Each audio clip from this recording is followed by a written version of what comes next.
Assalamu alaikum and hello everyone. This is Amreen Zubair. Welcome to Amreen's Learning World. You are watching Jannah Jewels book reading series, Book 3, Bravery in Baghdad, Episode 3.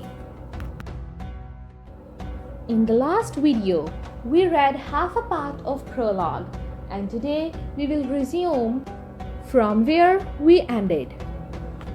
Hidayah went to the kitchen to make green tea, and now we will see what is going to happen next. Hidayah loved the sweet honey aroma that filled the walls of the dojo. She placed all the glasses onto a tray and began to walk over to each student. She made sure that her sensei received the first glass. "Jazakallah khair, Hidayah," said the sensei. She held up the clear glass to examine the color against the sunlight, giving Hidayah a reassuring, "well done" nod. Hidayah walked over to each of her companions and handed them a glass of tea, which they drank in silence while watching the sensei with eagerness. All of a sudden, the sensei rose to her feet in one grand movement, her red robes flowing around her.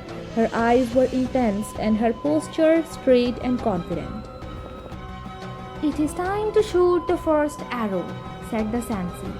Everybody gasped. "Hidayah will be first," she said. "Everybody outside, please." I didn't practice today. I was making the tea. I'm not ready," stammered Hidayah. "You did practice today. Tea making has a lot to do with the bow and arrow, Hidayah.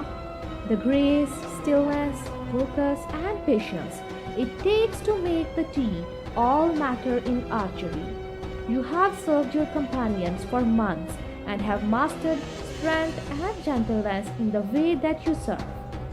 You are ready, trust me," said the sensei. Hidayah's hands became sweaty. Her face felt hot and her head dizzy. She gently set down the tray of teacups and picked up her long bamboo bow from her teacher. Everybody gathered outside, whispering to each other that Hidayah would be first.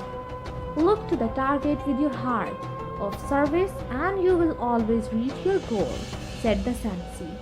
Hidayah pulled back on the string, her hands hurting a bit from the stretch. She closed one eye. No, you keep both eyes open, Hidayah," said the sensei.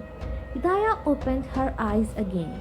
When Hidayah stretched the string of the bow back, it formed a perfect circle. The arrow set in the bow parallel to the ground, level with her heart. She breathed in, and then as she breathed out, she released the arrow. The long, sharp arrow glided through the still air, making a whirring sound as it flew past and quickly gained speed. Hidayah stayed motionless, saying a quiet prayer in her heart. The arrow surged forward as if on a mission of its own, strong, courageous, and fierce. "Thwam!" Everybody gasped. The arrow had landed right in the middle of the target. The sensei smiled, a knowing smile. Hidayah blushed. "Subhanallah, I can't believe it," she said. Her companions cheered. "You didn't do anything, Hidayah. It is God who did it for you. Do you remember the story of the messenger of God, peace and blessings be upon him, when he threw a handful of dust and defeated those who wished to harm him by it? God revealed to his messenger this wisdom.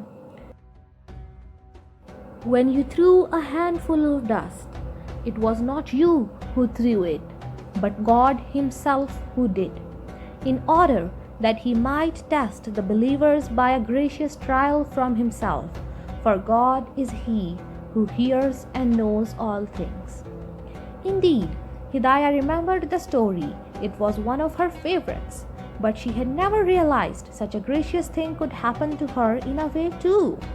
With Hidayah's first arrow, the sensei and Hidayah fought a deeper bond of teacher and student.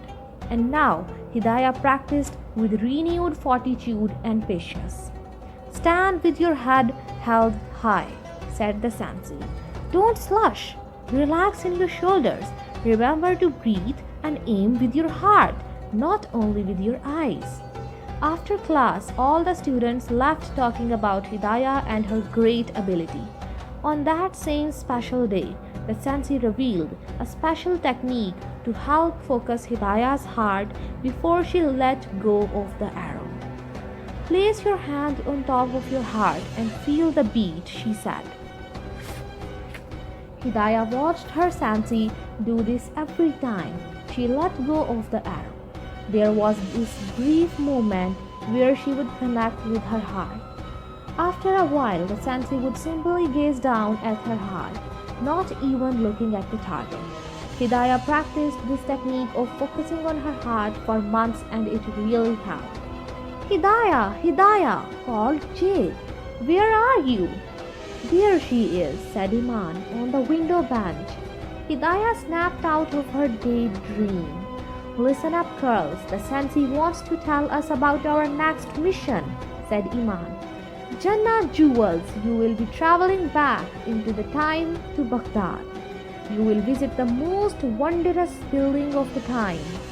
Someone is in grave danger there. You must work together and quickly before time runs out. The Jannah Jewels closed their eyes and joined hands. Could Hidayah save this person from danger? And would she truly be ready to meet the more angry Jafar? So, this was the prologue of this book. While reading this prologue, we knew about Hidayah and the way how she mastered herself in archery. Now, Jannah Jewels are traveling back into the time to Baghdad. And which wondrous building of the time was Sansi talking about? To know about the answers of all these questions, you have to stay with me till the next video, the next episode with the next chapter. Jafar and Jasmine. Till then, may peace be with you. Amen.